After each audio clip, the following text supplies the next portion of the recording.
Assalamualaikum warahmatullahi wabarakatuh. Kami dari kelompok 3 akan mempresentasikan hasil diskusi dari kelompok kami tentang bank umum. Sebelumnya, perkenalkan nama saya Mega Cantika Silvaningrum, NPM 19187203098. Apa sih bank umum? Bank umum adalah suatu lembaga keuangan yang tujuan utamanya adalah mencari keuntungan, melaksanakan kegiatan usaha secara konvensional dan atau berdasarkan prinsip syariah, yang dalam kegiatannya memberikan jasa dalam lalu lintas pembayaran. Sifat bank umum. Bank umum memiliki sifat bermacam-macam dalam pengumpulan dana, seperti volume dan jangka waktunya untuk selanjutnya ditanamkan dalam surat berharga serta pemberian kredit. Bank umum memiliki fungsi pengumpulan dana, pembiayaan, peningkatan faedah dari dana masyarakat, fasilitas pengiriman uang, penguangan cek, memberikan garansi, serta penanggungan resiko. Peranan bank umum. Yang pertama ada transaksi, mempermudah pelaku ekonomi untuk melakukan transaksi dengan berbagai produk-produk bank, seperti giro, tabungan, deposito, dan saham. Yang kedua ada likuiditas. Likuiditas ini peran penting pada bank karena unit surplus dapat menempatkan dana yang dimiliki dalam bentuk giro, tabungan, deposito, saham, dan sebagainya. Yang ketiga, pengalian aset. Dalam hal ini, bank berperan dalam pengalian aset likuid dari surplus atau lender kepada unit defisit atau borrower. Yang keempat, ada efisien. Bank berperan sebagai broker, yaitu menemukan peminjam dan pengguna tanpa mengubah produk, memperlancar dan mempertemukan dengan pihak-pihak yang membutuhkan. Hal-hal yang tidak boleh dilakukan oleh bank umum. Yang pertama, melakukan penyertaan modal kecuali pada bank atau perusahaan lain di bidang keuangan, serta kecuali penyertaan modal sementara untuk mengatasi akibat kegagalan kredit atau kegagalan pembiayaan berdasarkan prinsip syariah. Yang kedua, melakukan usaha perasuransian. 3. Melakukan usaha lain di luar kegiatan usaha sebagaimana diutarakan dalam tugas perbankan. Assalamualaikum warahmatullahi wabarakatuh. Nama saya Dinda Siti Dewi Ayu, NPM 19187203080. Saya di sini akan melanjutkan presentasi dari teman saya, yaitu tentang jenis bank umum. Jenis bank umum terdiri atas dua, yaitu bank devisa dan bank non-devisa. Bank devisa merupakan bank yang bisa menawarkan jasanya yang berhubungan dengan mata uang asing. Contoh bank devisa sendiri yaitu Bank BCA, Bank Bali, Bank Duta, dan Bank Niaga. Contoh transaksinya adalah transfer ke luar negeri, pembelian valuta asing, pembayaran LC. Persyaratan untuk menjadi bank devisa ditentukan oleh Bank Indonesia. Selanjutnya adalah bank non-devisa, bank yang belum memiliki izin untuk menjalankan transaksi sebagai bank devisa, sehingga tidak bisa melakukan transaksi seperti halnya bank devisa. Namun, bank non-devisa tersebut bisa meningkatkan statusnya ke bank devisa setelah memenuhi persyaratan. Lalu bagaimana dengan dana bank? Seperti halnya pada neraca perusahaan manufaktur, neraca suatu bank pun terdiri dari identitas, kekayaan atau aset, kedua utang atau liabilities, dan modal sendiri atau net worth. Berikut ini merupakan rumus untuk menghitung kekayaan atau aset. Kekayaan atau aset sama dengan utang ditambah dengan modal sendiri. Pengelolaan bank umum. Tujuan jangka panjang suatu bank umum adalah mencari laba.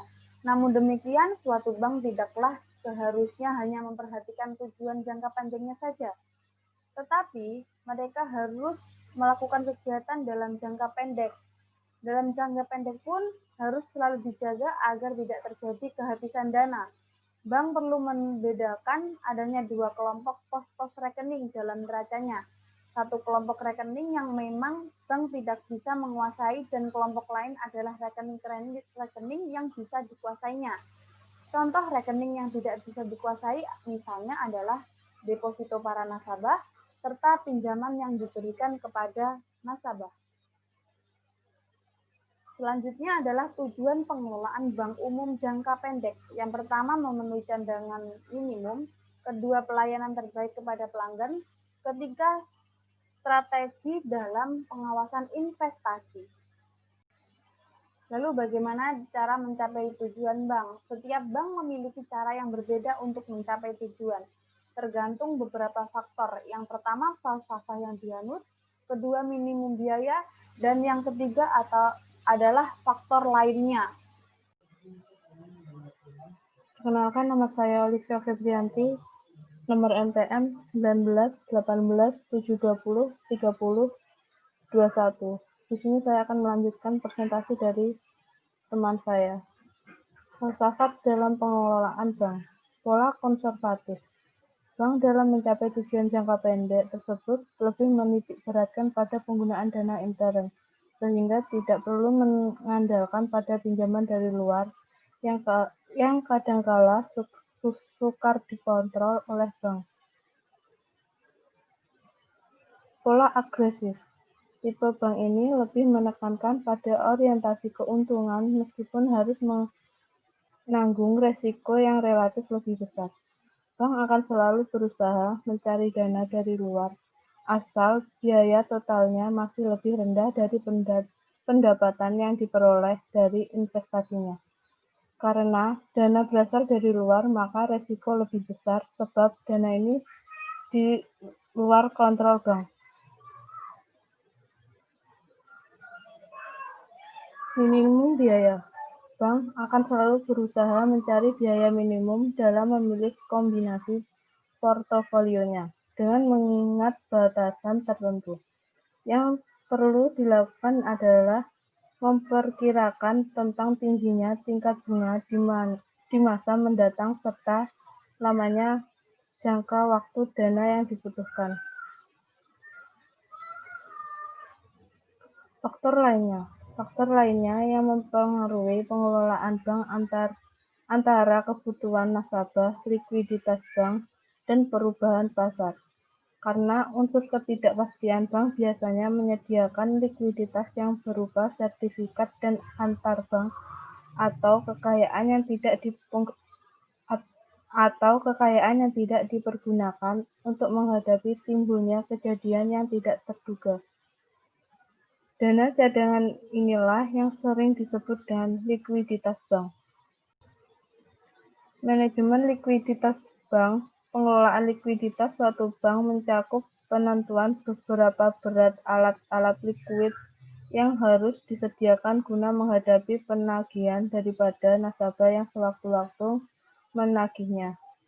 Masalahnya adalah bank selalu dilema antara likuiditas di suatu pihak dan keuntungan di lain pihak. Karena makin tinggi likuiditasnya, makin rendah kemungkinan untuk memperoleh keuntungan. Dalam hal ini, ada dua pendekatan untuk menanganinya. Perkenalkan, nama saya Bimantara Yuda Pambudi, NPM 19 18 720 30 89. Saya mau menjelaskan mengenai pengelolaan kekayaan atau aset manajemen. Pengelolaan kekayaan merupakan usaha untuk melakukan alokasi dana untuk berbagai investasi seperti untuk kas, investasi dalam surat berharga, pemberian pinjaman atau bentuk kekayaan lainnya. Pada prinsipnya, usaha ini berupa alokasi dana yang ada untuk memenuhi kebutuhan akan uang, kas, dan investasi yang mendatangkan keuntungan. Ada 3 cara untuk memecahkan sebuah masalah pengelolaan kekayaan, yaitu dengan cara pendekatan the pool of fund. Dana yang tersebut dapat berasal dari giro, deposito, tabungan, atau modal. Ide dasar pendekatan ini adalah bahwa dana yang tersedia tersebut dikumpulkan jadi satu dalam satu pool, kemudian dialokasikan sesuai dengan kriteria atau syarat-syarat tertentu ke dalam masing-masing bentuk kekayaan. Pendekatan the asset allocation. Dalam sistem full of fund, di atas sangat menitikberatkan pada likuiditas dan tidak membedakan perbedaan tingkat likuiditas yang diperlukan untuk masing-masing sumber dana. Tingkat likuiditas yang diperlukan akan berbeda antara giro atau demand deposito, deposito berjangka, tabungan, serta modal. Perbedaan pendekatan the asset allocation berusaha mengatasi kelemahan di atas dengan cara memperhatikan bahwa jumlah likuiditas yang diperlukan oleh bank erat hubungannya dengan jenis sumber dana likuiditas tersebut. Model ini biasanya disertai dengan pembentukan sentra likuiditas. Profitabilitas dalam suatu bank artinya sesuatu sentral atau pusat yang mengalokasikan dana yang diperoleh dari berbagai sumber.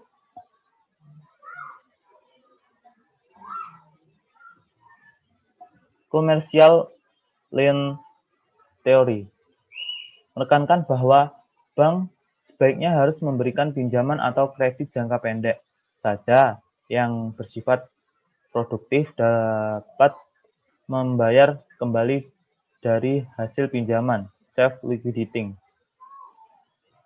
Kemudian, shift stability theory.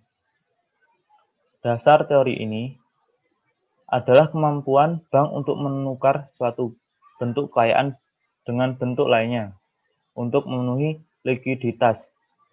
Dalam hal ini, penekanan komposisi kekayaan terletak pada surat-surat berharga jangka pendek, bukan pada pinjaman jangka pendek, seperti pada commercial loan. The doctrine of anticipated income. Menurut teori ini, yang paling penting bahwa pinjaman itu akan dapat dibayar kembali atau tidak ditentukan oleh pendapatan yang dihadapkan akan diperoleh dari kegiatan baik yang langsung dibayar dengan pinjam tersebut maupun yang tidak langsung. Dengan demikian, yang perlu dianalisa adalah kemungkinannya si peminjam itu membayar utangnya atau mengangsur di kemudian hari. Credit worthiness pinjaman.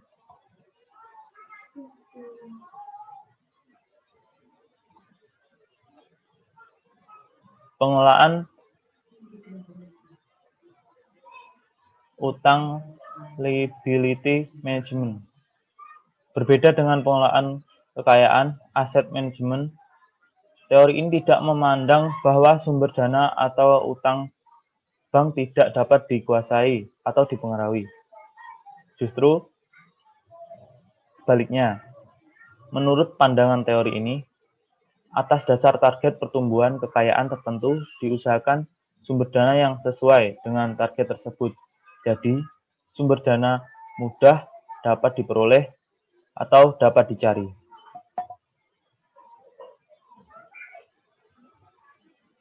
Pengaturan bank umum.